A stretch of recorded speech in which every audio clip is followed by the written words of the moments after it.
Altra cosa, e adesso ti chiedo, diciamo, più dal tuo punto di vista professionale, se ci racconti un po' cosa fai, cioè quali sono le tue opere, quale tecnica usi.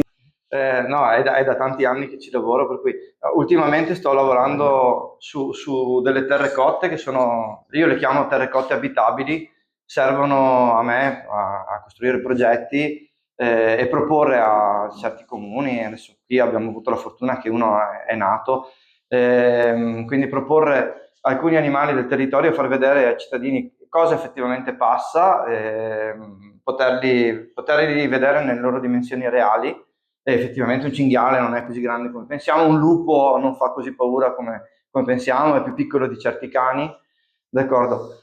E, e, e poi sono abitabili perché appunto gli apro delle crepe all'interno che possono essere colonizzate dagli insetti, quindi queste è proprio le ultime cose Ah, e dalla microfauna, quindi hanno il ruolo di muretti a secco. Lì ce n'è uno appunto che ho guarda. lasciato per far vedere, però trovano protezione da quello che sono i giorni di caccia. Adesso si guardiamo. Se si vedono delle sculture crepate in giro, può essere che siano quelle che ho portato nei territori. Poi altre sono invece in carta e scotch, tipo quel lupo lì, che è servito per una performance artistica che ho fatto 3 giorni di camminata, 50 km al giorno per parlare della dispersione del lupo nel territorio alpino, e quindi siccome era un po' per contrastare quello che è l'idea che i lupi vengono portati, si sono di carta. E quindi ho fatto un lupo di notizie che raccoglievano i quotidiani, una lupa, in quel caso lì che aveva un po' più simbolo, è un po' meno guerriera del lupo maschio, no? Che usiamo per la figura del soldato, del carnefice, invece la lupa è, insomma, ricordiamo anche la lupa Di romana, Roma. esatto, è più accogliente.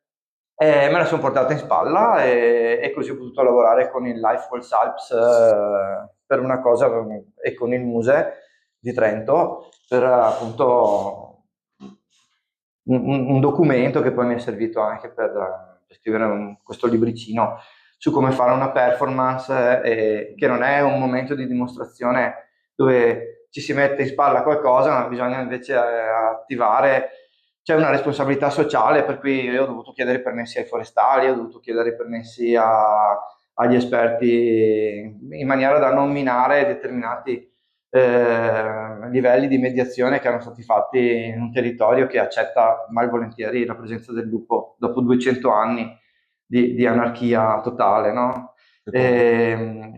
Ecco, per cui ho avuto modo, insomma, quindi per il momento la terra che è del nostro territorio, io vado a cuocere e a comprare la terra a Nove, per cui di Ah, dai, Bassano nel tuo guarda te. territorio, cuocio alle ceramiche vicentine, quindi tento sempre di organizzarmi, ma anche quando sono fuori, anche in Brasile uso le cose, nella Biennale quando mi hanno Sì. ospitato cerco di usare le cose del territorio e parlare degli animali del territorio che mi ospita, per cui capire che tipo di equilibri ci sono o che tipo di squilibri abbiamo generato, ma in una forma non di denuncia, ma propositiva. Quindi se si possono piantare appunto alberi, si fa, in maniera da lasciare un segno del passaggio e che l'arte appunto serva a veicolare non solo informazioni, non solo conoscenza, ma poi anche serva a fare qualcosa.